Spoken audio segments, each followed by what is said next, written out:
Bharuch Vadodara railway line પર મિયાગામ ડભોઈ વચ્ચે પેન્ડલમ clips તેમજ લાઇનર્સની ચોરી કરવાના કારસામાં આરપીએફની ટીમે 7 આરોપીઓને ઝડપી પાડી રૂપિયા 15,000થી વધુની મત્તાના 122 પેન્ડલમ ક્લિપ્સ તેમજ 93 રેલવે લાઇનર્સ તથા 3 વાહનો જપ્ત કર્યા હતા.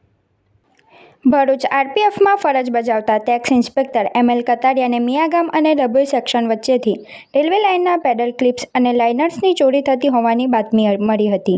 જેના પગલે ટેક્સ ઇન્સ્પેક્ટર કતારિયા સહિત વડોદરા ક્રાઇમ બ્રાન્ચના મહાવીરસિંહ, સબ ઇન્સ્પેક્ટર જયસિંહ મીણા સહિતના સ્ટાફે સ્થળ પર વોચ ગોઠવી હતી.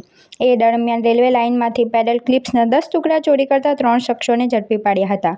તેમની પૂછપરછમાં ચોરીનો સામાન લેનાર ઈશ્વરનો નામનો ઘટસ્ફોટ થયો હતો. ટીમે તેમની પણ ધરપકડ કરતા તેમની પાસેથી કુલ 15,525 રૂપિયાની મત્તાના 122 પેન્ડલમ ક્લિપ્સ અને 93 રેલવે આયર્ન લાઇનર્સ મળી આવતા તે જપ્ત કર્યા હતા.